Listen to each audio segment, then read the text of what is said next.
Hello and welcome to I think it's the sixth episode now of the Ali Brown Coaching Podcast. I'm here with Stu and he has made an effort because he's gone and had a shave and a haircut.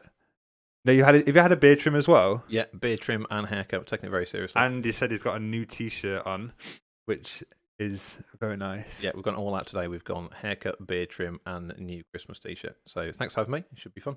So your Christmas t-shirt, I like it's got a skull and crossbow. That's kind of my kind of vibe as well.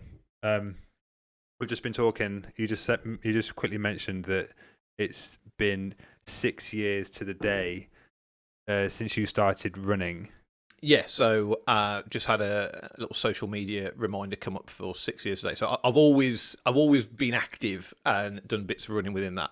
But 6 years to the day, I went out my front door, ran a cross-country 10K, was really pleased with the time, and that kind of started a journey to regular running and kind of taking on running as a sport in its own right. So I guess we'll start. We'll go back because I can't remember when we first met. But was it for the swim sessions or was it for the running? No, at the so track? we'd have met. I'm trying to remember which year it would have been. So we'd have met middle of 2019 with your Friday night running tracks. Nice. So yeah, so just came down. So I'd heard of you through some friends in Worcester a couple of years before. Ended up following each other on Instagram, and then just came down to a Friday night track session to see what that's all about and do a bit of running. I love it. Like my memories gets really bad. I have to like research. I'm like, when do we meet again? So 6 years ago you started running. So take me back, I guess, to were you always sporty growing up? Did you were you interested in it? Did you run then? And like just talk about your kind of initial journey of how you got into doing endurance sports really. Yeah, so active as opposed to sporty is where I'd go. So I've always been active. So I played some conventional sports when I was a kid. Started off with football when I was sort of 8. I'm rubbish at football, so moved to rugby. Quite liked rugby. Played that sort of through my teens in terms of things, but then dropped off that a little bit as it got more competitive. I played rugby. Did you get like stamped on and stuff as well? Yes, a lot. Because I was quite tall. I imagine you weren't short at that point. Yeah, I was kind of a medium kid, so I wasn't as big as the big kids, but I tried to act like the big kids, so I got run over quite a lot and knocked around a fair bit in terms of stuff. Yeah.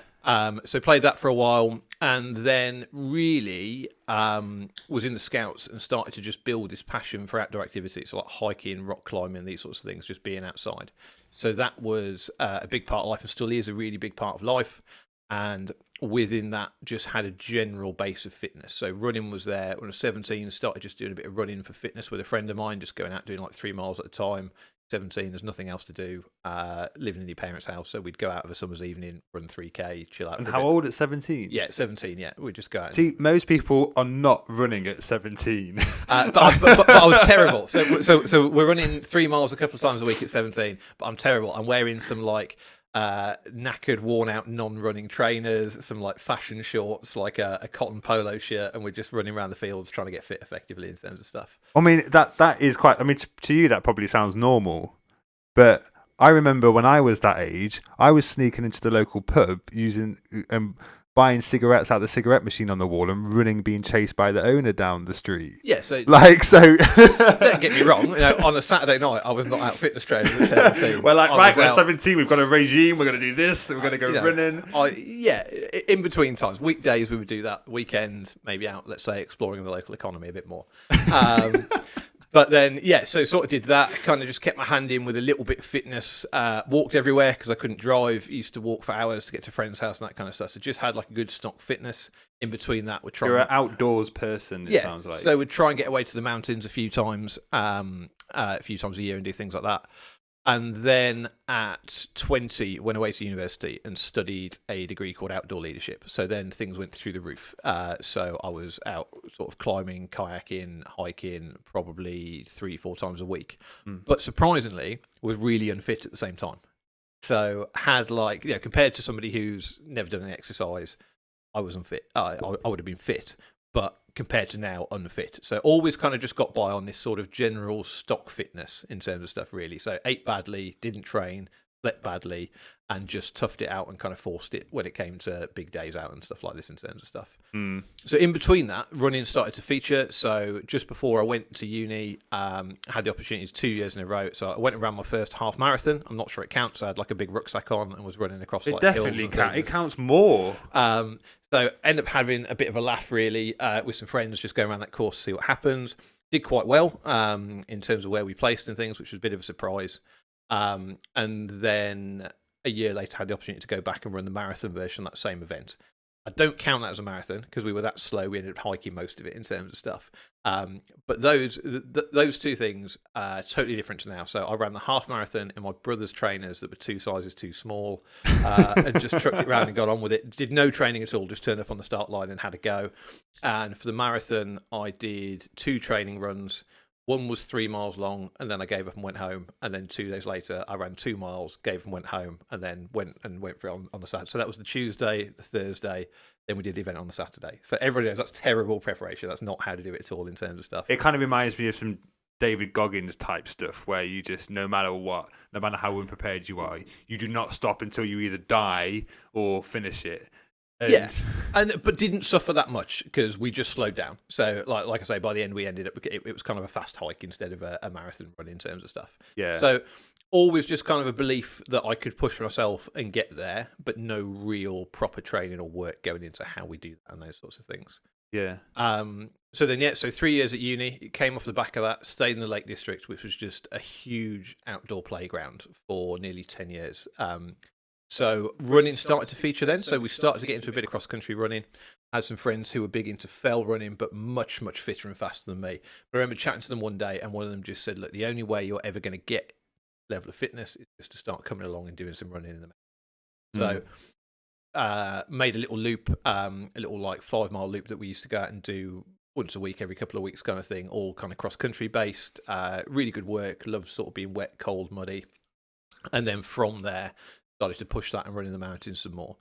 And it kind of became a bit of a feature. So I'd been very fortunate. I'd been on, I used to try and go on one expedition a year. So one year I went kayaking in California.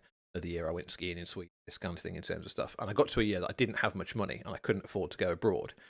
And somebody said to me, why don't you come and do an event, which I won't name, one of these paid for assault course events in terms of stuff. And I looked at it, and at the time, I think the entry fee was something like £50. And I was like, no way, I'm not paying £50 to go and run with hundreds of other people. Today, that's cheap, isn't it? Yeah, today it's probably £150. But at that point, I said, no, I said, for £50, I can go to North Wales and I can run the 14 3000s, which...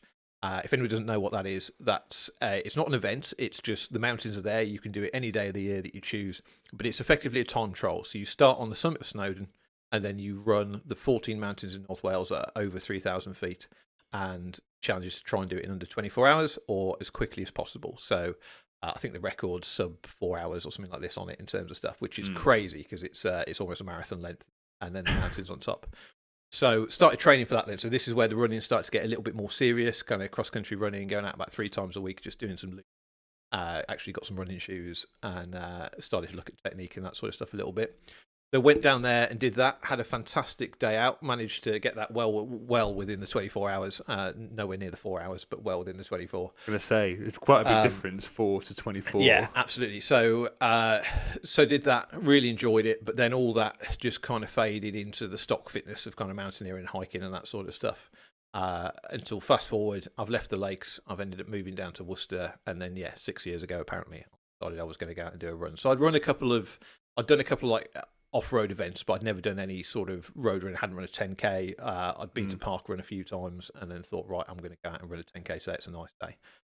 And you still do mountaineering now. You still go away for weeks and do that. So I'm probably quite unusual in your coaching spectrum that I'm probably one of the only athletes who triathlon isn't my main sport. So triathlon is all about fitness and challenge and staying fit for the other things that I like to do. But in your blood is get me on the mountain ranges. Yeah, absolutely. So it all came about of how can I stay fit and challenge myself sort of Monday to Friday, so to speak. Because really now with the mountaineering I'm doing, it's a few weeks a year instead of sort of every weekend or so. I often have to go abroad or up to Scotland. So yeah, it's all about how fit can I be and other challenges that keep that mindset going and keep me fit and healthy. That's kind of interesting, isn't it? Because a lot of people, like, triathlon is what they're training for and that is what they want to do. But you're using triathlon to stay fit. It's kind of like there are some like Formula One drivers who do the same. They do triathlon in the off season or when they're not racing to keep fit for racing. Yeah, that's absolutely. the only time I kind of seen that happen. Yeah, so sometimes I'll chat to some of the other athletes that you coach and work with, and the comment I often get is, "I seem quite relaxed." And I think maybe that's one of the reasons. You know, it's not that I'm not committed. It's just that this isn't my everything. You know, this is a second or third kind of project in a. But even if triathlon was your main thing, it's still really good to be relaxed. Yeah, and I still would be really relaxed about it because that's your personality is more chill like that. Yeah. When you're not at work. Absolutely.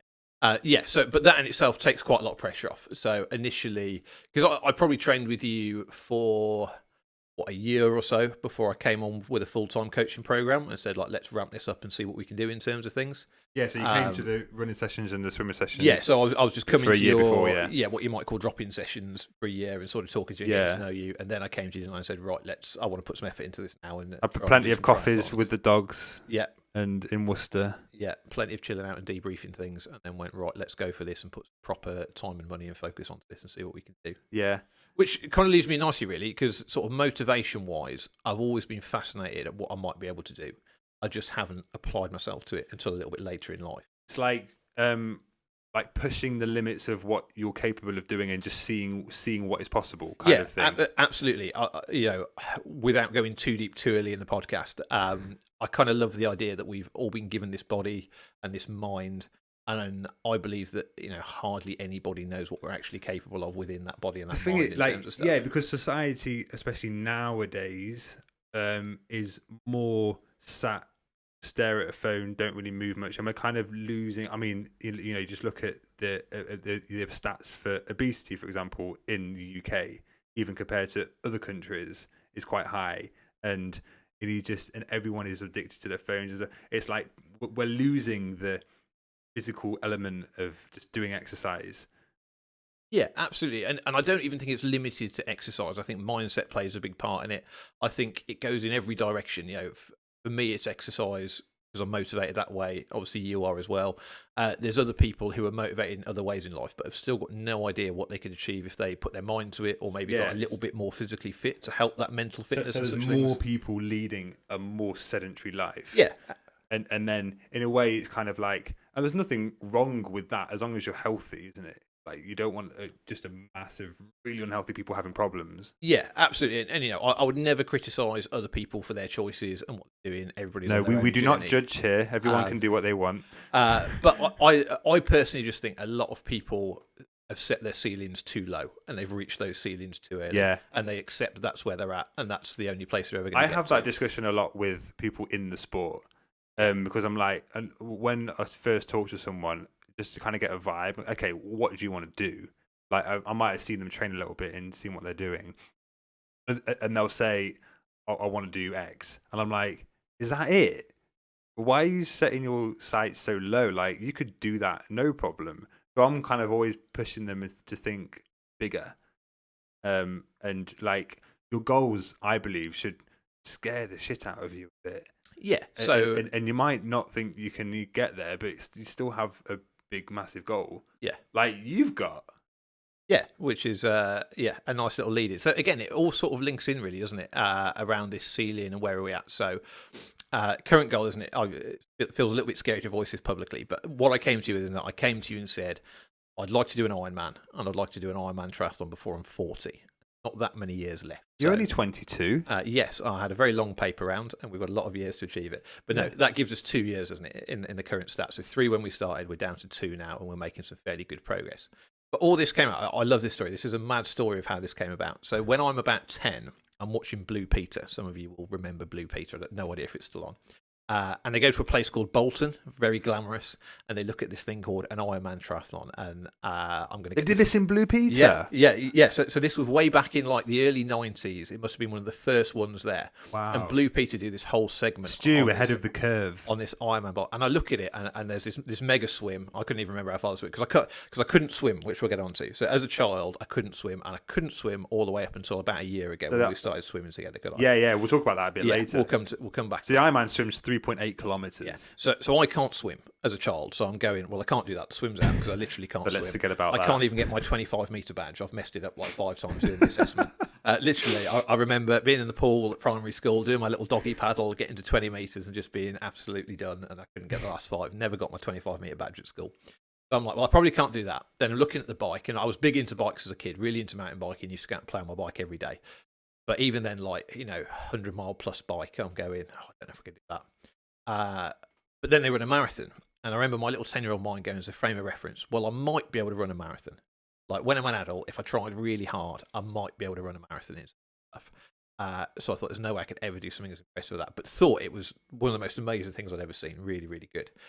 So it always kind of been in the back of my mind that maybe someday I might apply myself and try and do an Ironman. Did you have did you have like a kind of romantic view of doing an Ironman triathlon? Because I don't know about other people, but there's something quite badass about being on the run after having done the swim and the bike, and you're working at like such a high level, and you're there sweating, you're someone pouring water over you, and you're running, and it's like that empowerment and how good that would feel. Well, you might feel rubbish in the moment, but do you have like that romanticized view of that, or are you like just super practical?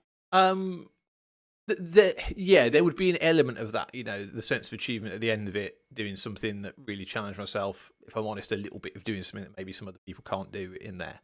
But more so, even at that age, I liked the concept of suffering and pushing yourself and training hard.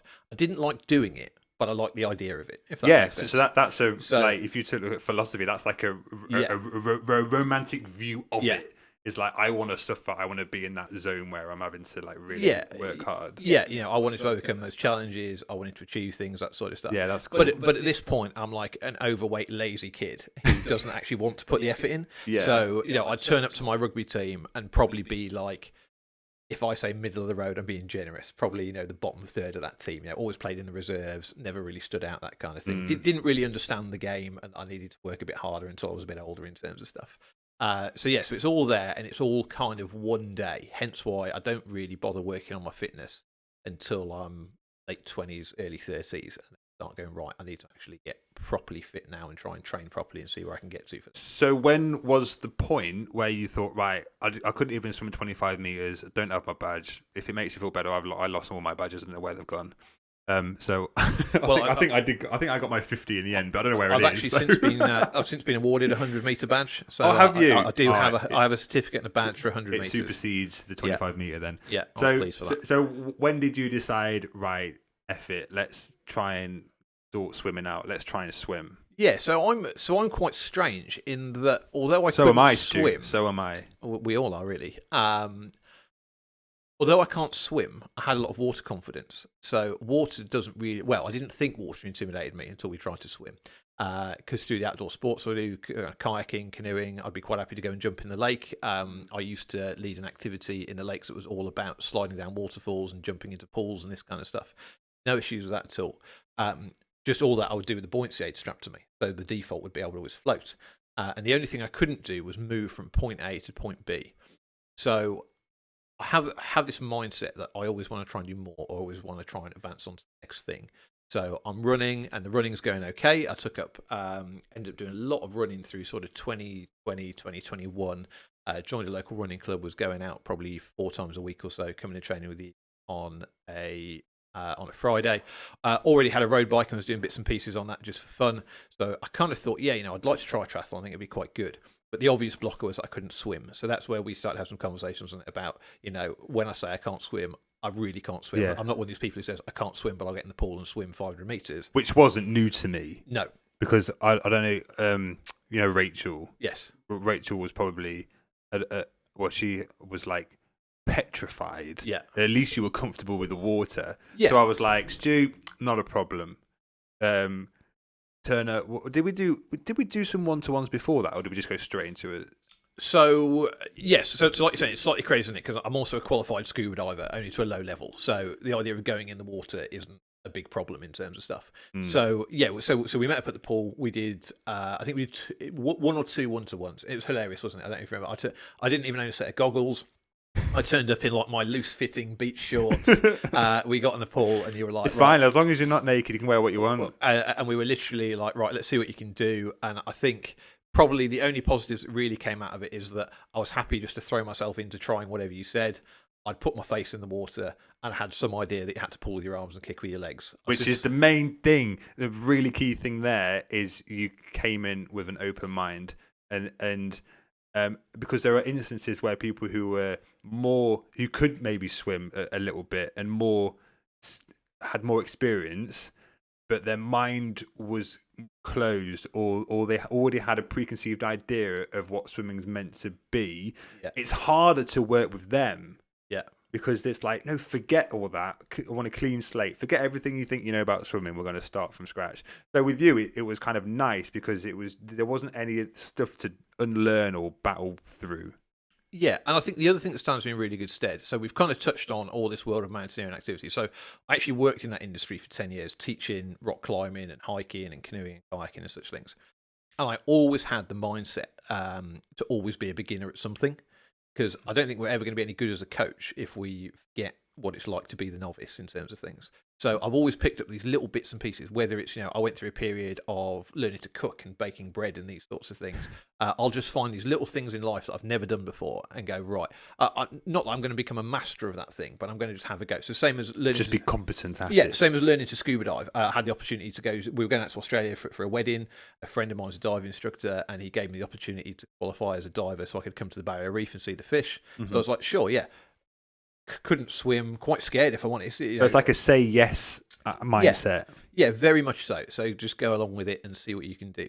So yeah, so coming into the swimming, I knew I was going to be a beginner. I've no problem with that, even though I might look relatively fit. And when I got to the swimming pool, I imagine a few people would look at me and go, "Oh, this guy can probably swim." Mate, I've had someone, my friend who is like chiseled, got in the pool and was just teaching how to float and put his head under the water. Yeah. So and I admire that because people would look at you and go, "Oh God, they look fit." He was gym fit and he was a runner, very good runner, but had never been in the water. So so to have the confidence to go in, knowing that people are going to make that assumption, but then learning from scratch and being okay with maybe like having people go or think, "Oh, I thought they look really good. They can't even swim," and just blanking it out. Yeah. That's quite strong. Yeah, so there'd be times in life, and I don't mean at our current pool, but there'd be times in life where I've gone and tried to do bits of swimming in the past, and I'm fairly sure, like, even the lifeguards, we have a little chuckle to themselves at how bad it would be.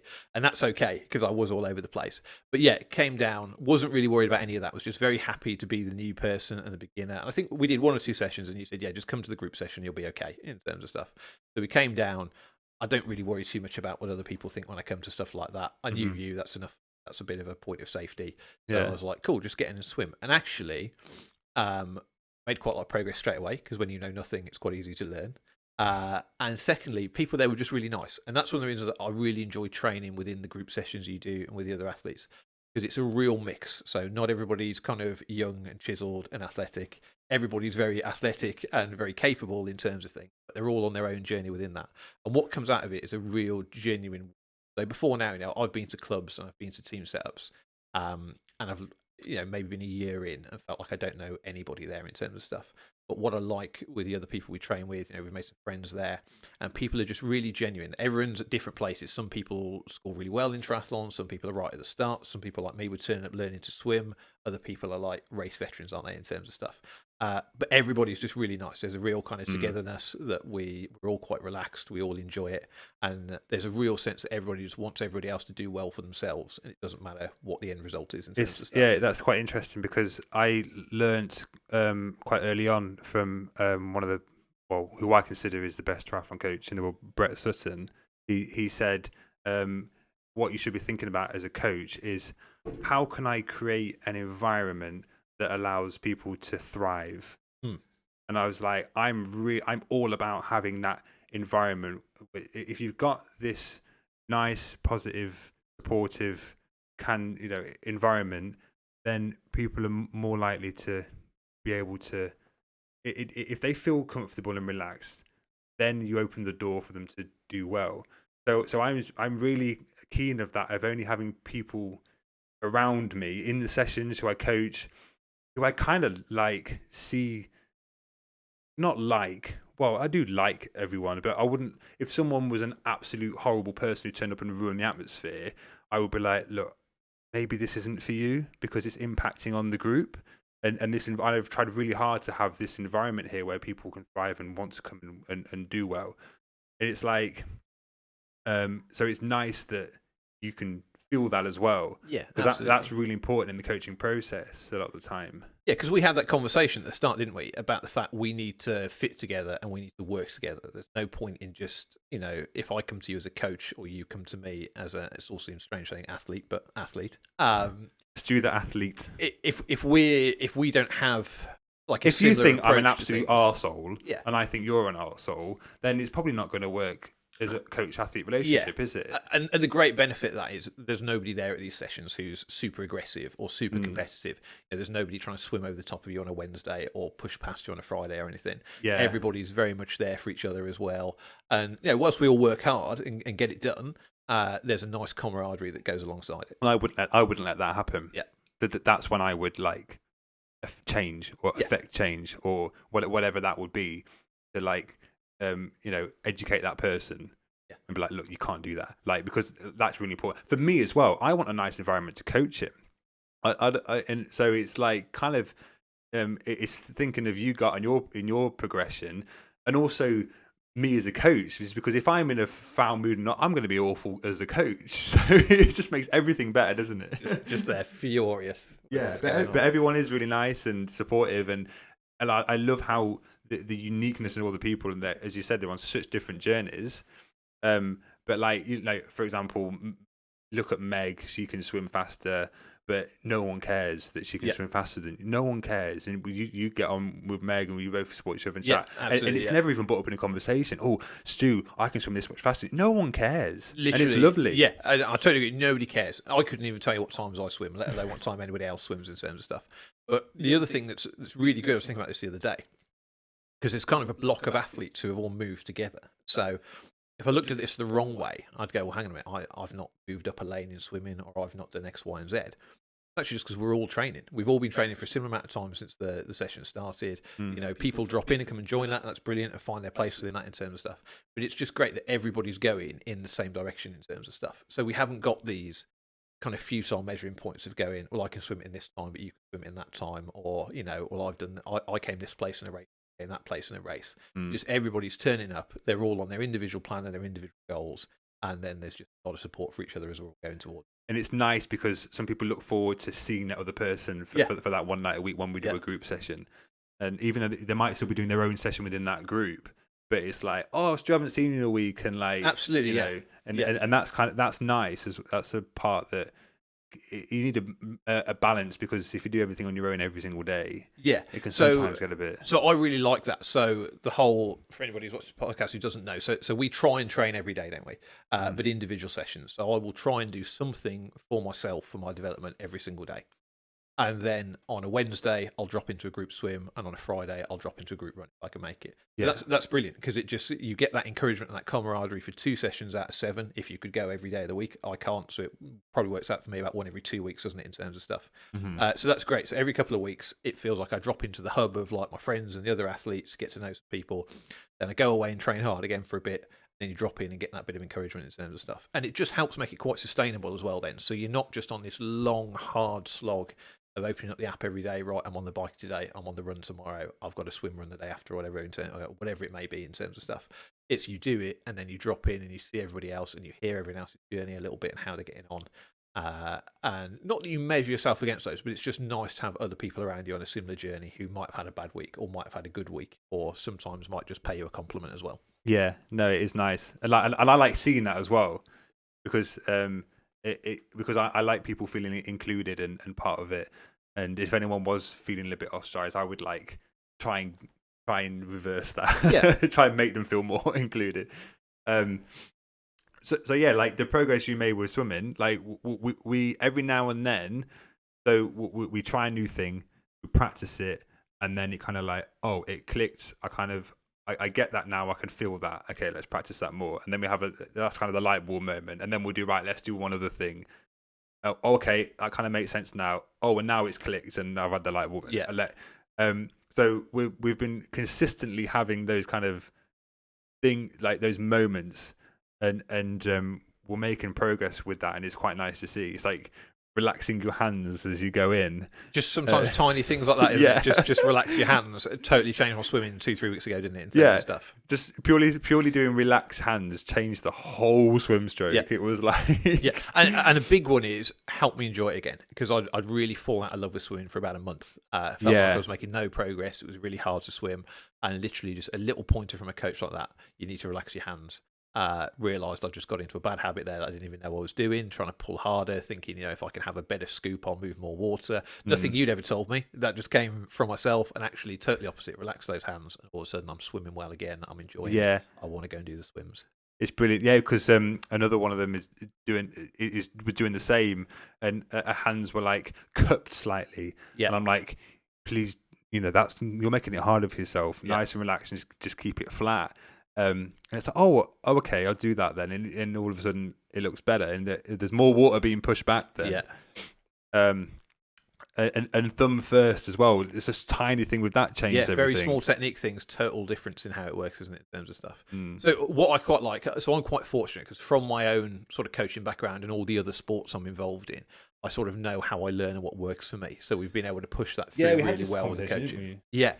But equally, there's a real challenge for me to turn off the technical analysis when it comes to swimming. And I suppose the same for running a little bit as well. But so normally I'd be thinking, I'd be breaking everything down, analysing everything, working out how to do it better or what really works. And it's kind of accepting that that's your job in this relationship that we've got. I can see when you're overthinking doing that, because that's when you tense up. And you're not flowing.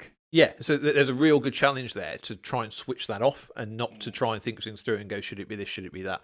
But it's great that from the other side of it is when something clicks, I'll get a full understanding. So the thumb down is a really good one. So that's a really good way to explain it to me, to get me to do it. But actually, what's really going on is changing the angle of my hand against the water, which is making it more efficient.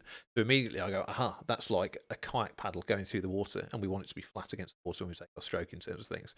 There's all little things that help me get it. And you're totally right. And I think you mentioned the other podcast with Anna about how I learn. So I love dropping into those Wednesdays and Fridays, getting little bits of coaching, then I'll go away and build those into the way I'm training for the rest of the week. And then come back and try and get some more the next time we get to the coach session. And then it's a steady progression from there. And the one that you always talk about, which is really, really it's just consistent training, is it's consistency. It's huge. So previously, I'd have always gone hard. So I would just always go hard. If I was running, I'd run hard. If I was biking, I'd bike hard. If I was swimming, I couldn't swim, so I didn't go swimming. But in everything I was doing, I'd be trying to push against the threshold all the time, and almost, I guess if I unpacked it, kind of an approach to trying to get fast gains by if I'm working at whatever % of my cardio rate, I'm going to get fitter, or if I'm lifting at whatever strength of my muscles, stronger in terms of stuff. And actually, it's been a total game changer just to go, no, we're going to train in a much more intelligent way, slow everything down a little bit, when we're going to vary the sessions and the content of the sessions. And then what you do for me, build into my program, the kind of building phase. So when we're building towards an event or a race, and then we'll again to recover, and then we'll build again in terms of things. I don't know that much about that side of it. We kind of just pass that over to you, and you do that sort of thing. Yeah, that's what I've spent a load of time learning and figuring out. But it's really good for that process. And actually, it's been, don't get me wrong, it's hard. There's some days that you just don't want to train, and you have to remember that you're committed to it and get out there and do it. But actually, there's a certain simplicity to just doing as you're told, and opening up a session and saying, right, that's what I'm going to do today, or not worrying about is it the right or the wrong thing. Just go, that's what's there. Give it what we can give. It's like consistency is very much underrated by many other kind of coaches. It's what I learned a lot from my coach Susie and Brett at Triathlon, is that doing those, you don't need to do monster sessions. Because if you do a monster session, you'll then then probably can't train for the next day or two Absolutely, because yeah. you need to recover. Yeah. Why are you recovering from training? Doesn't make any sense. And you don't get fit, and you don't get super fit by doing that. By doing those big, huge, scary looking sessions. Very boring. It's very boring. This is, but you get really fit by doing boring daily sessions every single effing day, and that there is not one massive godlike day and then you do nothing. It's just we're doing this, then we do that, then we do this, then we do that, and it should feel like a part of your day, like having breakfast. Yeah, I'm going to do it. It's not a massive thing, because if it was, you're probably not going to be consistent. You're probably not going to get it done. Yeah. Just treat it like an everyday thing. You're going to get done. And weirdly, the best sessions, the sessions that you probably get the most out of, are the ones where you feel absolutely shit, but you just go and do it. No matter how slow, no matter how horrible you feel in terms of form or whatever. Yeah. As long as you just do it, that session is better. Yeah. Better quality and better in every way than going out and doing a session with some fast bits in it and acing all of it and feeling amazing and doing great. Because there's no way you're not going to do that session. Yeah. It's those days where you feel like absolute mong when you're going to do it. And this has been like a real game changer as well for me in terms of perceived effort levels. So we spoke a lot about this at the start, didn't we, in terms of stuff. And again, it made sense because I could borrow it from something else I used to coach in the kayaking world of how much effort we put in. But prior to training with you, I was very controlled by the clock and by the stats. I like statistics. I enjoy looking at heart rate and timings and all this sort of stuff. But actually, what I've come to realise is that's not always my friend in terms of things. So I remember one of the earliest sessions that I was doing with you. There were some mad sections in there. So mad is it sounds. I'm working right up into the threshold. Up to 90% of effort. Yeah. And I'd done this session a week or so before, and it had gone quite well. And I knew what gearing I'd used on my bike, so I went back to do it a second time. Yeah. And I said it, and in my head it was going to be I'm going to ride this bit in this gear, then that bit of that gear in this bit, and I couldn't do it. Yeah, I was pushing really hard, and I got really upset, and I actually ended up getting off the bike, going over and sitting. So the turbo's in my garden. I ended up getting off my bike, going and sitting on a lounger, and actually just crying a little bit because I just felt so. This is a really good point. Do it because you're not. You're not the same Stu that did it the week before. Yeah. The amount of sleep you had, what you ate, the amount of energy levels you've had. Absolutely. All those variables affect. So like, it's really, really good to get rid of any preconception, any expectation, and get on. And you might know what gears. I mean, I know what gears I'm in when I'm on the bike, but I don't start in that. I go right. I'm going to start here. Yeah. And I'm going to just see where I get to. Yeah.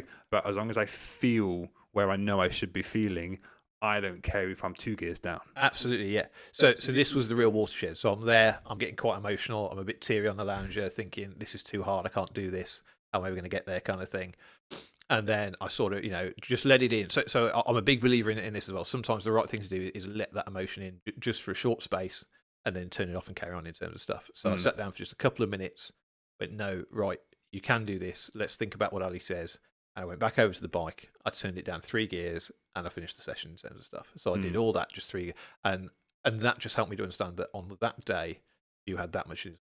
Because a week ago, he had more in his legs. Doesn't matter in terms of stuff. Like you say, we probably trained to the same effort level and probably more benefit by pushing an easier gear, but getting the session done in terms of things. Yeah. And that set the foundation really well now. So it's, I'll come home from work some days, I'll be really tired, I'll have not eaten, I'll have done umpteen shifts and been awake all night in terms of things. And I just know to give it a certain amount of effort, not a certain time on the watch when I'm running, which or is gear perfect. on the bike when I'm pedaling in terms of stuff. Yeah. It will more be a case of doing what I can. So we did quite a hard session on the track on Friday, didn't we? So I knew that in those, I wanted to give myself that session. So it's kind of the other way. No matter how, I felt like I was going to be sick. Nothing was working. It was one of those nights, wasn't it? I didn't feel particularly dynamic in anything, but I just knew I needed to push hard as I could. And I was getting to the end of some laps that were supposed to be max effort, and I was going slower than people who were on their like medium sessions and things like that. But I was like, well, actually, no, I've given what I can give this evening. I might have given more of it in half of the lap and less of it in the second half. I might have gone faster in the first half of the lap and slower in the second half of the lap, but I've given a consistent effort across that of going hard as I felt I could give in that moment Yeah. within what we were looking to do. And I would say that's really good practice, because some people struggle with having other people around them doing different things and feeling inadequate or comparing or whatever. And it's really good to have that experience of like, you're doing that, I don't care what you're doing, I'm just going to ignore you and carry on what I'm doing. Because that's a skill that more people kind of need to learn and get a bit better at as well. But that works well, doesn't it? Because we had 10 or 15 athletes on Friday, all running their own program. So you know that everybody there is running their own program. So when somebody comes past me at speed, doesn't mean they're quicker than me. Or one of the girls, the under 18s, who overtakes everybody. Well, they're all quicker than me anyway. So that's I've accepted that they're quicker than me. That's fine. So, bye. The kids going around. But yeah, you see in lane 5 the whole time. Exactly. Yeah. But it's because we're not matched, aren't we? We don't all start on the same program and go around running the same program. So people will come past you at times. There's times I will come past other people, and it's all because we're training at different interval ratios, isn't it? It's not about and this discipline and mental strength, I view as very important, and it's one of the main things that one thing that I want to get across or teach or coach, is because if you don't have that discipline and mental strength, if your aim is to perform, you're probably going to be harming that if you lack discipline, because in certain moments you're just going to make a decision based on the wrong thing, like ego. Whereas if you just stay disciplined, you're going to be able to perform. You're going to stick to the plan, and you're not going to get sidetracked or have these insecurities. Or no, everyone has the insecurities, but act on the insecurities. Absolutely, yeah. So I view that as equally as important as the physical training, which is something that I'm teaching, trying to get across to the younger athletes as well. Yeah. Is that it isn't all just about doing the sessions, it's about how we think and how we approach those as well. So I kind of like that element of the track session as well, because everyone's so different, but there's also that invaluable training. They don't even know what's happening in their brain. It's like they're just being conditioned to it in a way. Yeah, and I guess it links into the other side of what I really enjoy, doesn't it? So the idea of training for resilience and mindset and discipline, as you say, isn't it? It's all part of that. It's about expanding our mind, challenge ourselves mentally as much as it is physically, to find out where that threshold is and what we can do. And that then reaps rewards in other places in life. If you're mentally fit and you know you can push yourself and challenge yourself, you can then start to really use your mind and mind. It's mad how transferable these skills are, Absolutely, isn't it? Who would have thought that doing a sport you would learn skills, not just become fit, but learn mental skills to benefit other areas of life? Absolutely. So another really good example of that is I've had to learn self-kindness through this process. So because I used to just train at threshold until you were dead. Yeah, it was never negative self-talk, but it was hard. It was push yourself hard self-talk. So it's always this: stay against it, keep going. Keep that effort going. And then when I put one in that says, right, today we're just doing an easy hour on the turbo, or like we're talking about, that session that I couldn't do, where I end up like in tears on a lounger because I can't do it. It's learning to accept that, actually, and accept It's bizarre because I have very little issue with kindness towards other people. If somebody else came to me and spoke about their training, I'd be really kind and reassure them in terms of stuff and have quite a lot of empathy for that. I can relate but to this. But learning to apply that to myself and be kind to myself and accept.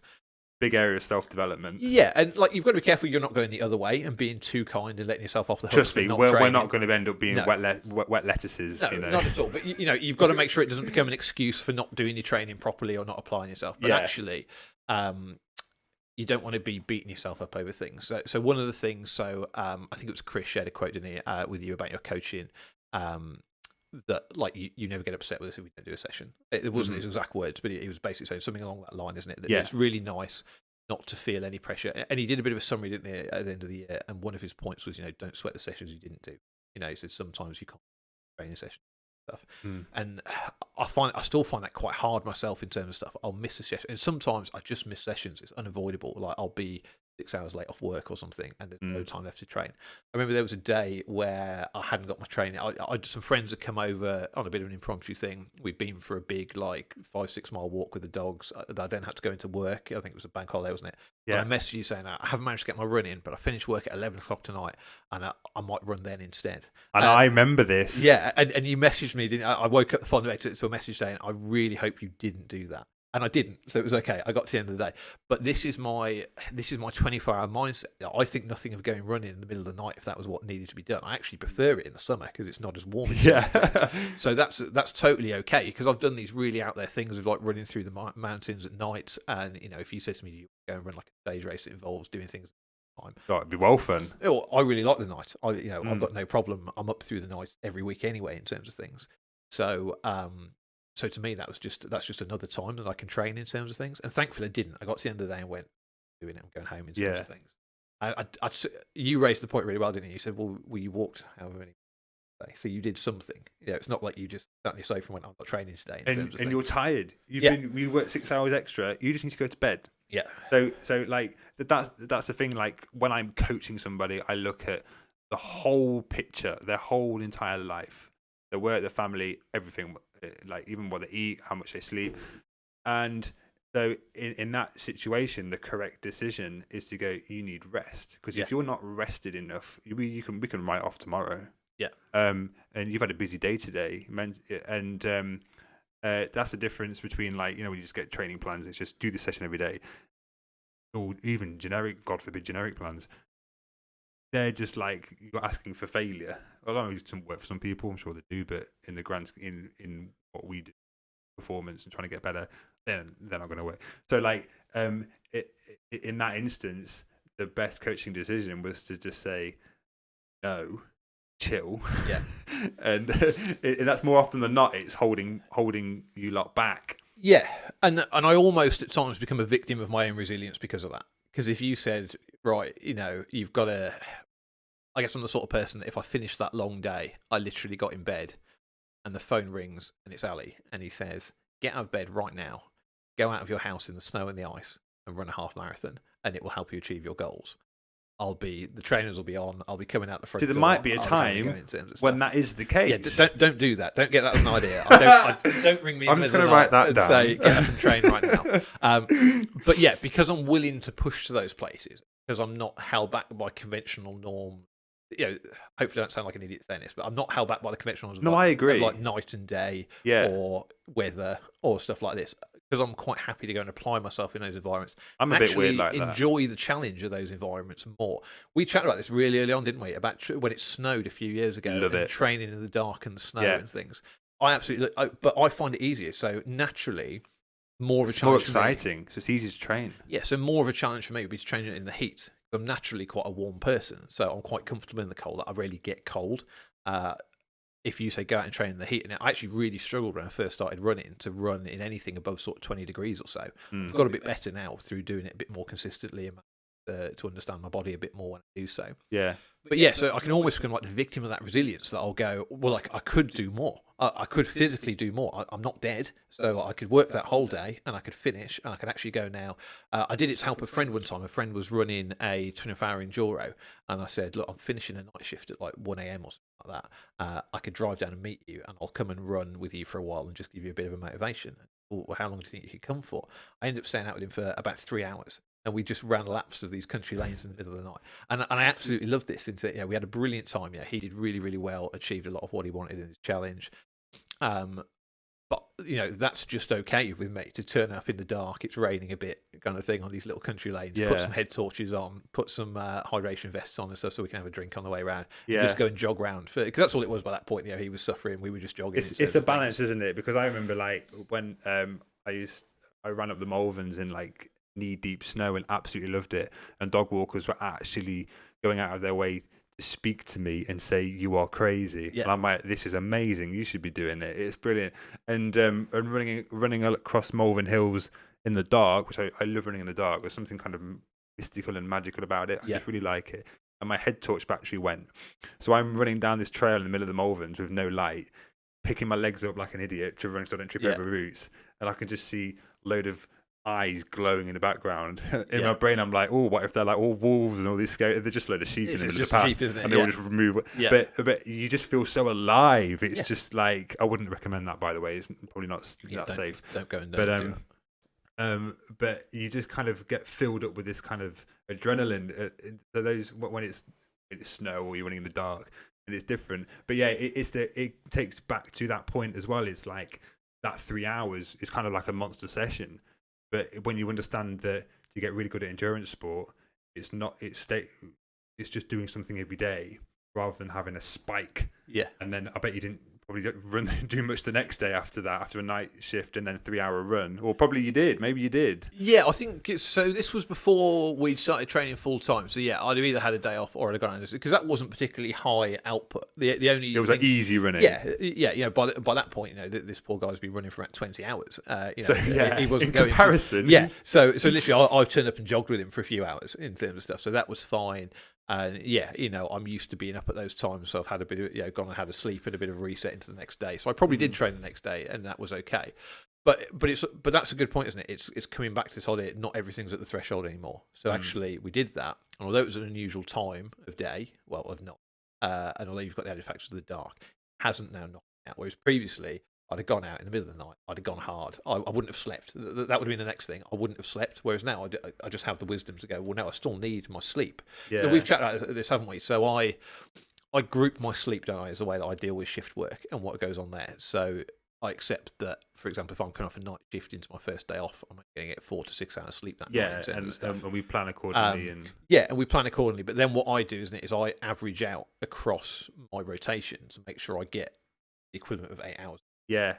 But some nights that might be 4, some nights that might be 12. But by the end of that block, I've kind of evened it out in terms of rest. And it's like I look at your training because your training works on a 10-day cycle, so I don't think about weeks with you. Yeah. I just think about every 10 days, and it's quite interesting because most people just think about weeks. Yeah. And yeah, it's like, okay, let's just get this many bikes and this many runs and this many swims in that 10-day period rather than just a week, and it's quite But just going back to the other point, it just reminded me of a story that Brett that spoke about on I think it was on another podcast, when it was like, but sometimes we're saying like consistency is good, but sometimes there are times when he's gone the other way, and he's gone, right, go out and on your bike for as long as you want.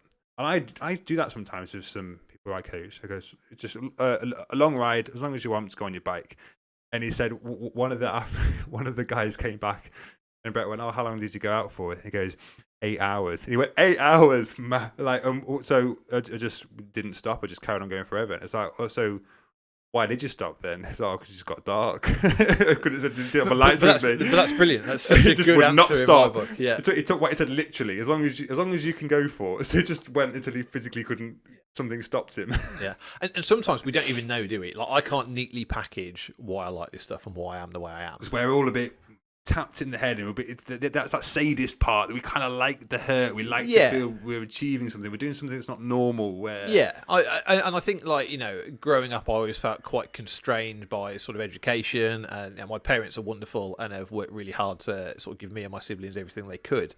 But we still had like a fairly modest life in terms of, you know, they went to work to pay their bills, to try and have a summer holiday and a bit of quality of life in between. And I think just something deep within me always kicked back against that and went, I want more adventure. I want more than that. I want to challenge myself and push myself in terms of things. And like, don't get me wrong, I'm really fortunate to live in the generation that I live in. You know, the previous 2 generations have fought a lot of battles.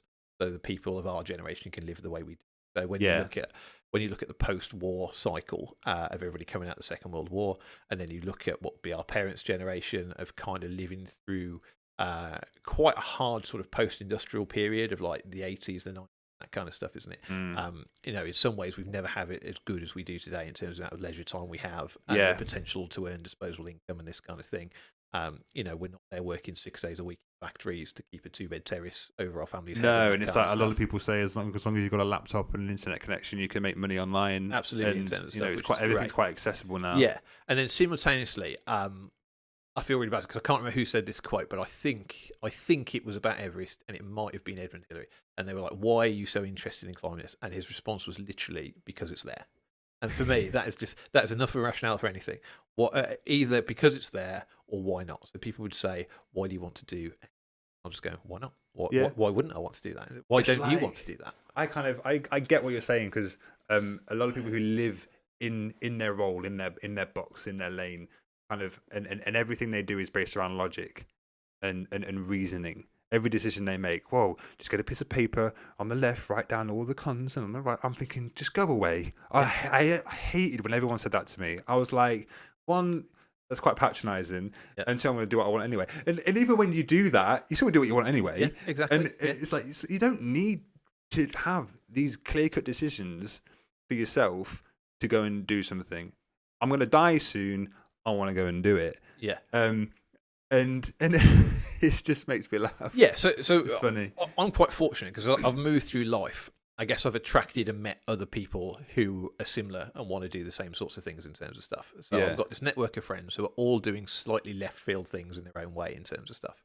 So when I'm planning kind of my time and my finances and what I want to do, I'll have my goals on one hand, but I'll also plan in room to join in with other people's. So a lot of it, we chatted about this a little bit before we started recording, didn't we? About just saying yes to opportunities and taking on challenges. So on one hand, I've got my own training and the things that we're doing and what we're working towards in triathlon. Mm-hmm. On the other hand, somebody phoned up and said, "Do you fancy trying to ride your bike to wherever? Do you want to ride to London next week or something?" In terms of stuff. As long as it sounds fun and I want to go along and it's not going to be hugely harmful to the rest of the stuff I'm working towards, I'd be like, yeah, sure, that sounds fun. That doesn't sound that fun riding a bike to London, but I chatted with a friend a while ago about how we could meet at his house and then ride down to the south coast, so effectively ride to the beach and then get the train home again. That's and have an ice cream or a chippy. Yeah, absolutely. And I thought we'll just have a great, it'd be a good endurance ride. It'd be 100 miles or so of kind of riding on the bikes in terms of things. We'll have a good laugh together because we enjoy each other's company. I like the beach. I don't go very often, so we'll see the beach, and then we'll crash out on the train, and we'll have a right laugh on the train because we'll be tired. We'll eat some food and whatever. And you got to mix in stuff like that, just to break the monotony a little bit, haven't you? Yeah, so you're interested. But then, even if that was bigger, if that same friend called up and went, "Should we ride to Paris? Let's ride to the Arc de Triomphe or something like that," you'd be like, "Yeah, sure." Yeah, literally, I would give it the same considerations. I wouldn't go, "Goodness me, that's really intimidating" or whatever in terms of stuff. I'd go, I think we could probably do that. Well, you've kind of done that you've done that now with entering the Ironman. Absolutely, yeah. Because it was 2020. Hang on, we did Cardiff last year. Yeah, we did Cardiff last year, and that was your first middle. And we'd only been swimming. What was it, like 6-8 months? Or something? So I came on. So I started swimming with you in July. We did our first one-to-ones. I think I came to the group sessions sort of August or September. Yeah. I came on as with like a full-time training program with you in March. Yeah. And it was in June, wasn't it? I think it's either the end of March or the start of April. We do the sprint at Wombourne. Mm-hmm. And then in June we do a middle straight into a middle. Yeah. So it was like that kind of mindset was like, nah, well, that's fine. Some people might like do a few sprints, a few standards, and the middle. You're just like, middle. We'll do a middle. Yeah, and all I wanted to do, was I just looked at the cut-offs. I just went, can I get within the cut-offs? And this is interesting, isn't it? Because I didn't. So this is a whole part of the journey. So I'm assuming most people listening to this understand triathlon, but let's just put a bit of framework in it. So I've had this real fast progression from a non-swimmer to an okay swimmer. Still not a good swimmer by any stretch at the moment in terms of stuff, but I'm getting better. And we have this chat about this, and I basically just go, well, I'm willing to give it a try. And part of my logic behind it, and I don't mean any disrespect to anybody in this, I'll also look at things and go, well, how many people this year are going to do a middle distance triathlon? In terms of the whole population of people? In terms of the whole, if you said the whole population, you see, now I look at this the other way. So I would look at this and say, how many people in the UK are going to do a middle distance triathlon this year? Thousands, literally thousands of people, if not 10,000s of people, will sign up and do that event. Yeah. So my logic is it can't be that hard. If that many thousands or tens of thousands of people do it, it can't be that hard. It doesn't mean it's easy, but it's not like becoming. What's hard is becoming the world champion or the distance. Exactly. So racing at Kona, that's not achievable for most people to go to the Ironman World Championships. And stuff. Because it's just incredibly difficult. That's only there for the top 1% or whatever athletes in terms of stuff. So I'm quite happy that I'm never going to race the World Championship. And I don't want to, because I don't want to train that hard. I don't want to raise all that sponsorship. You need to be rich as well. Yeah, I don't want to give up all the other things that I do in life. Yeah. I'm quite happy to finish an Ironman. If I can finish an Ironman, we'll then see what happens. I'm not going to say what might happen after that in terms of stuff. I might walk away and find a new challenge. I might get addicted. Something bigger will come along. Yeah, I might. Something will happen in my life somewhere that will fill in that training time. We did. I went to watch you at Cardiff, and it didn't go to plan, but you still completed pretty much nearly all of it. Yeah. But then after that, it was quite. This kind of like solidifies what you've been saying about your mindset and stuff. We'll talk about that as well. Is that so? Straight after you've done that, and you don't go, oh, let's try half again. You just go, no, let's do a full. Yes. So this is what's absolutely crazy, isn't it? But there's two sides to this, and I want to be quite honest about what's behind the scenes and the struggles I had off the back of Cardiff as well, because I found that really hard. So we've trained for Cardiff, haven't we? We've gone down to Cardiff. I'm in this city. I don't spend a lot of time in cities. We've got the waterfront. It's all there. On one hand, it's looking really, really good. On the other hand, it's quite intimidating. And the problem it's a sea swim. Yeah. So we're in the sea, aren't we? And the problem is the wind. So there was a really strong onshore wind that day. They're coming towards the shore. So it's blowing onto the shore. So it's hard to swim out to the first buoys. It's blowing onto the shore, and it's about 20 miles an hour, which is quite high, and we're getting white caps on some of the waves that are coming down. Mm-hmm. So now I know from the other worlds I work in, that's quite challenging. You've then told me since, from a swimmer's perspective, that's very challenging if you've got that size of thing. Stuff. So I'm sizing it up, and I'm looking at it, and part of me is going, I don't know how this is going to go. I don't know if I can do this in terms of stuff. But there's never going to be a point where I don't get in the water. That's just not. Oh no, that wasn't a question. No, like that just wouldn't be me. I'm going to get in. I'm going to have a go because I've rationalised it. I've literally looked at that and I've made an assessment. I've gone, I'm not going to die today. I'm not going to get in there and drown. It's too safe. Yeah, it's far too safe. I float to start with. I've got a wetsuit and all these floaty things on. I'm not gonna. If I just stop, I won't go into the water. There are kayaks everywhere. There are very strict safety procedures. Really good safety boaters. You've got power boats. You've got kayaks. You've got paddle boarders out there. Plus, you've got 100 odd other competitors with you as well. Nobody is going to just let you get into trouble in this situation. In terms of stuff. Very worst scenario, you're stood on the side. I could see you swimming because you're in a bright orange wetsuit. Yeah, so I stand out really well with my. So that's no accident because I'm such a bad swimmer. I've got a very bright orange wetsuit, so people can always see me and look after me. So we get in the water, and I can just tell already things aren't going that well. It takes me a while to get my composure. This is before the race even started. Yeah, I can see. It's quite cold. I'm struggling to slow my breathing down and all this sort of stuff. And I kind of just think that maybe isn't the best idea because I'm not confident in my swimming. I always move towards the back of the pack because I just don't want to get swam over by everybody in terms of stuff. So I've purposely positioned myself off from. You were right to the left. Yes, so because I didn't want to lose the distance of being back, I pulled right to the left of the group instead.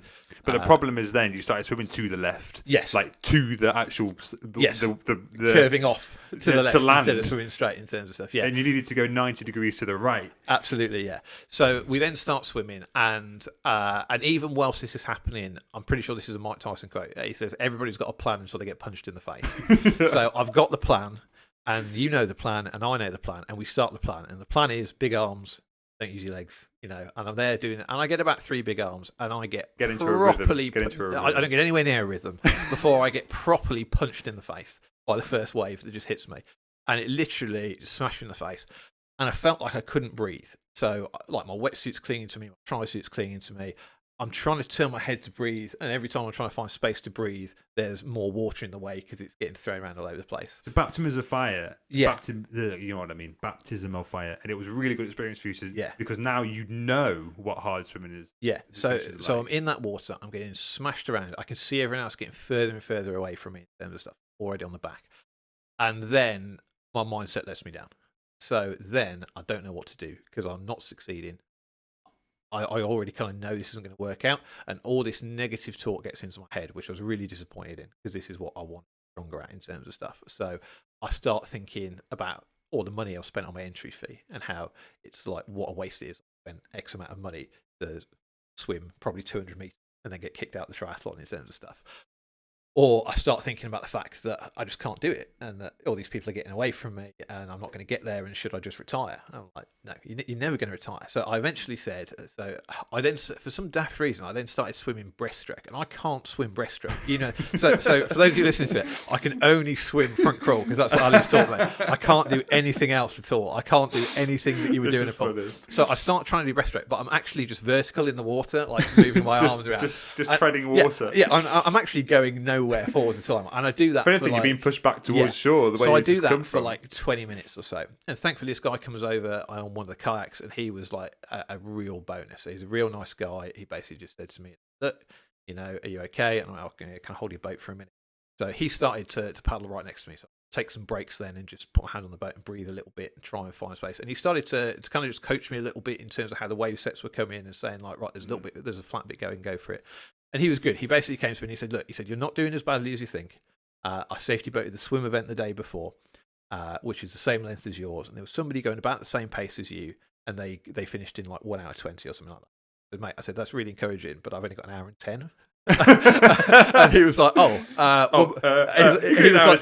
was like, well, maybe just go a bit quicker then in terms of stuff. Well, that's not you can't kind of do at the moment. So what I decided was I would swim as hard as I could swim for 1 hour and 10 minutes. Mhm. And if I'm not there and they pull me out, so be it. But I was like, I'm not going to quit. I'm not just going to put my hand up and say, take me out of this now in terms of stuff. So I swam for 1 hour and 10. And I swam, and I probably got 2/3 of the way around the course, if that, in terms of stuff. And nothing was working. I learnt loads of things I didn't know about open water swimming and outdoor swimming. I couldn't see because of the sun coming up and going in my eyes, so I couldn't even see the boys. That never goes away. I didn't like the exposure and the claustrophobicness of not being able to see my hands in the water where it's not the swimming pool anymore and that kind of thing. Yeah. And one of the things, because I'm already self-analysing while I'm doing the swim, and I'm going, right, you've only ever actually done about 3 open water swims in your life. The big thing we need to improve then is you can obviously now pool swim a little bit. You need to learn to open water swim. But this is how you work. Like, you're not going to do 5 sprints, 5 standards, 5. Like, you're like, right, let's do a middle. Yeah. So this is just the game you're playing. So there's nothing like wrong with that you didn't complete that swim. That is just how you're wired and how you do stuff. Next time you will do it all. And it was really good for me seeing you swim. I was watching you swim off. And I was like, we need to work on this. We need to work on that. And I was like, I knew all the things we've got to work on.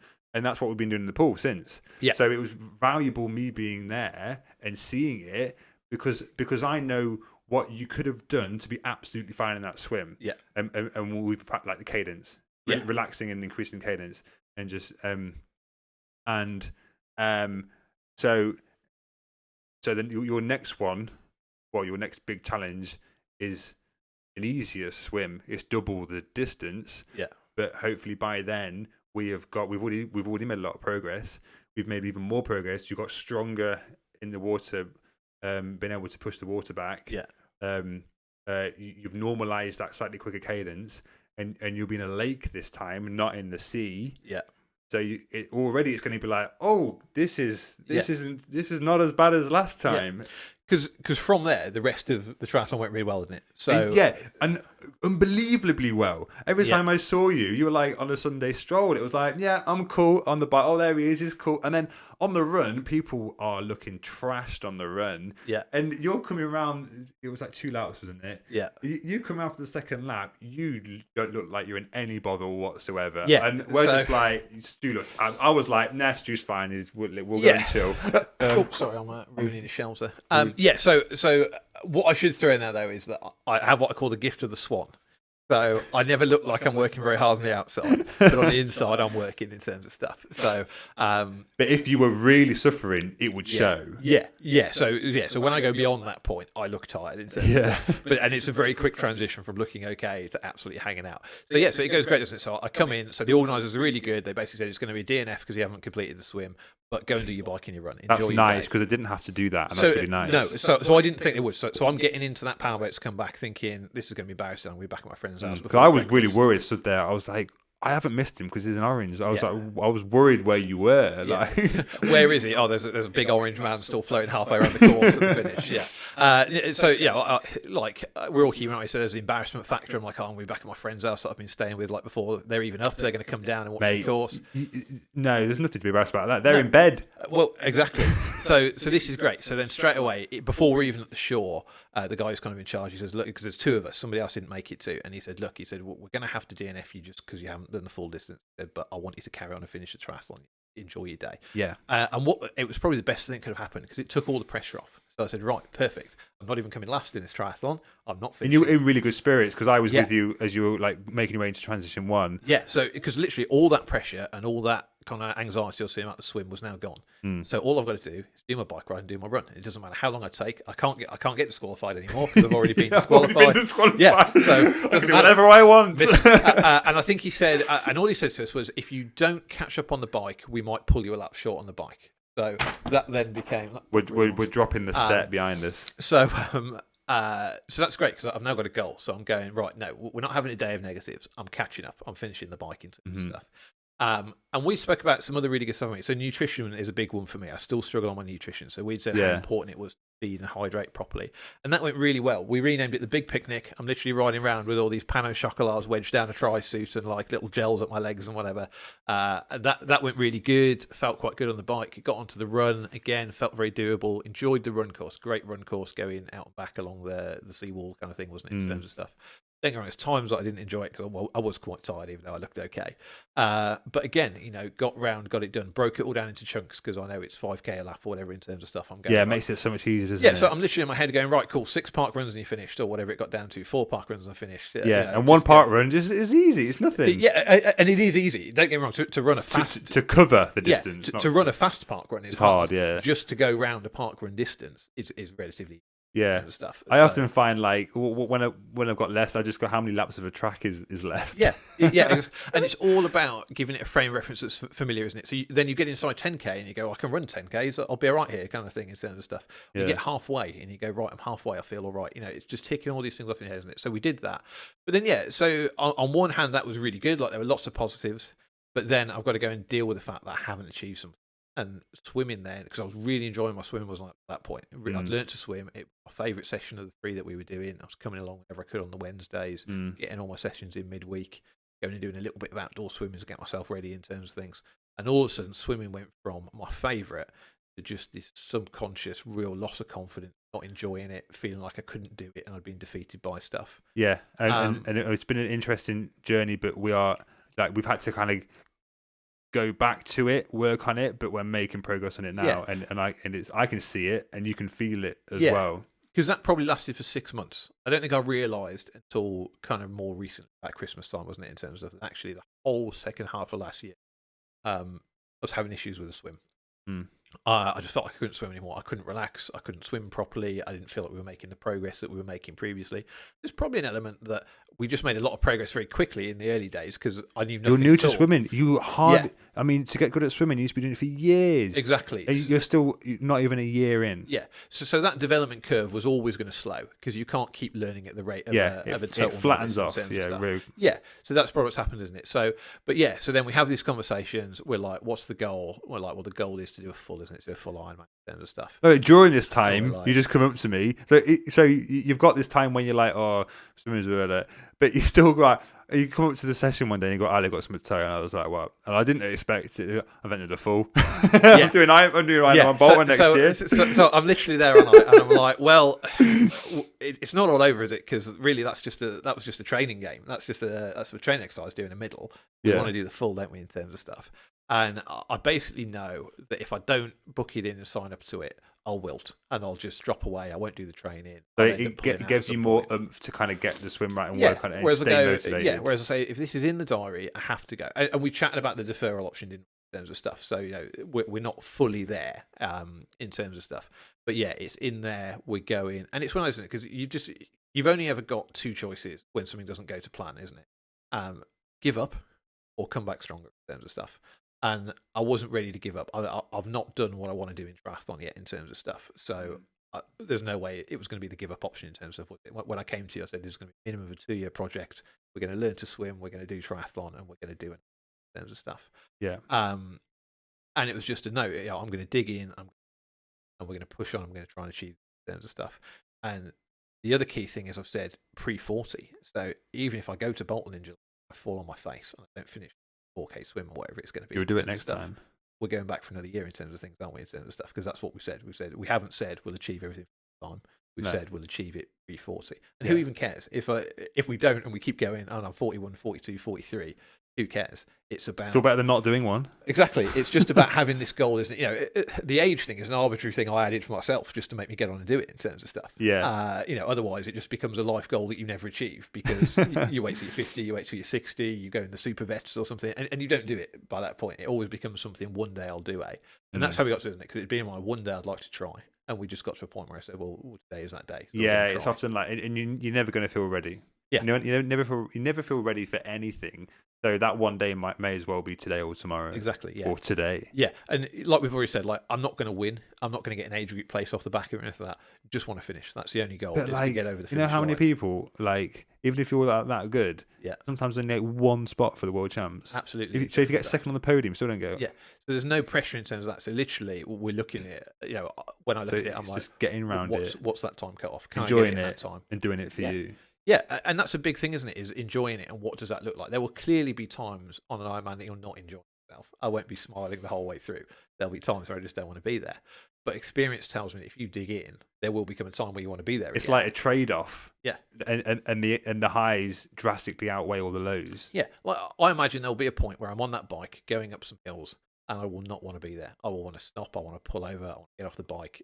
Give up. I don't know about you, but I spoke to me. Well, this happens to me and some other people who I've spoke to. Like a race isn't a race unless they've had the mandatory cry on the bike or the run. Yeah, so break down in tears. So this leads me to a really good quote that I've been thinking a lot about lately, which It's really 1 minute helps. past 12, by the way. That's okay. So Tom Hanks said this. So it's a thing called the Actors Circle that I found on Instagram. Tom Hanks puts it really well. So you've got all these mega experienced actors like Hanks, De Niro, Sandler, all these people who've been there for years. Yeah. They're just talking and saying, reflecting and saying, what have we learned, sort of thing. And Tom Hanks comes out with this brilliant line. He says, "I wish I'd known sooner that this too will pass. That you're having a hard time right now, this too will pass. Everything's going great. You're getting all the big acting jobs you want. This too will pass. Yeah. You think you've had your time and you're done for. This too will pass."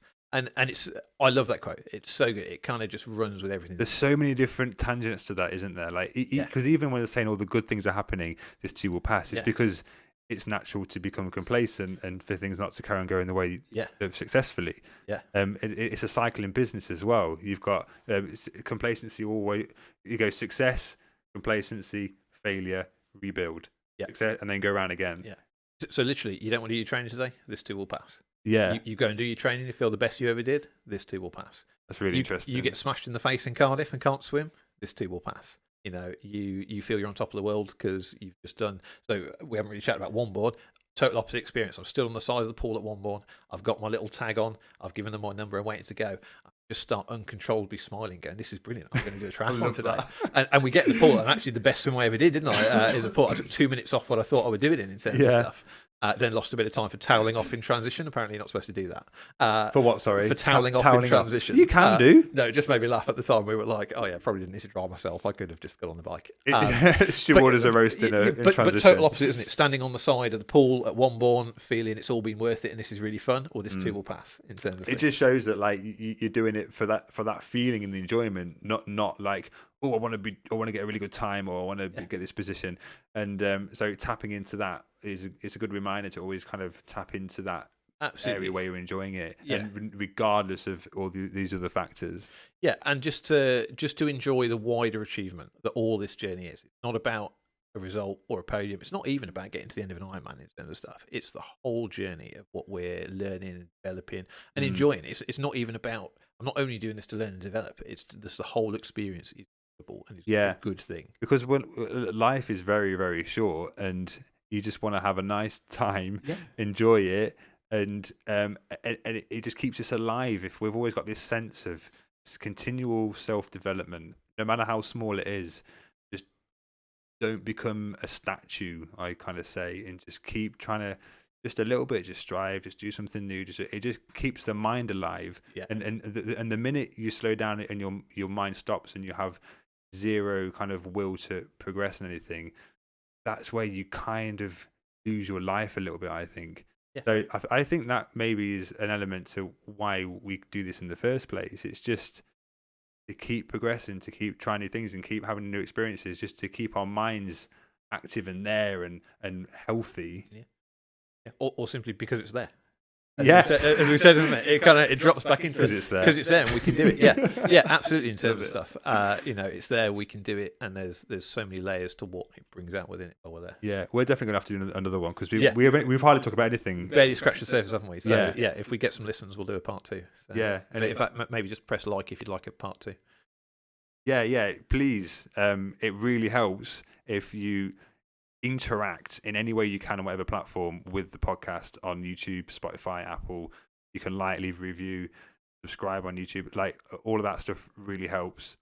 And it was really nice this week. I was just telling Stu before that I had a message from someone who I don't know who follows me on Instagram, who just said, I was stuck in traffic on the M6. I listened to two of your podcasts and I just wanted to message you to say that I really enjoyed the content. It was really good and good job. And like, that's brilliant. That's exactly why we do this. And it was like really nice to get that feedback from someone that we don't know who is listening to it and enjoying it and is getting something out of this. It's really nice. So yeah, thank you for that.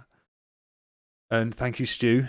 Thank you for having me. It's like, again, it's kind of overwhelming from a coaching point of view sometimes because I've got so many like interesting, nice people on really elaborate, cool journeys, and I'm here like making sense of everything and doing all the plans and stuff. I can kind of sometimes it's good to take a step back and just see and have chats like this is really helpful. So regardless of the podcast, this has been really helpful for both of us to have this chat. Just ignoring the mics and the camera, and it kind of like just shows. I don't know what I was saying now, but I was going to go all soppy or whatever. But it's just really nice to see the progress in other people, and what keeps me alive is just having some kind of input to help people do what they want to do, make it a bit easier for them, and just guide them down a path which is kind of probably a bit more suited. I think that's what keeps me interested in being alive and doing meaningful things, and I always joke being of use. So no, we'll definitely do another one. I think we'll do another one with all of them, to be honest, because everyone's progressing and the journeys kind of move forward and stuff. Yeah. Probably before Bolton, we'll see how that's going. Yeah, definitely. Yeah, we'll get something in, check back in, see how the training's going, how that journey's gone, and share a bit more of the wider story at the same time. That sounds good. Okay. Cool. Cheers. Let's get on with our day. Thanks for listening. Cheers. See you next time.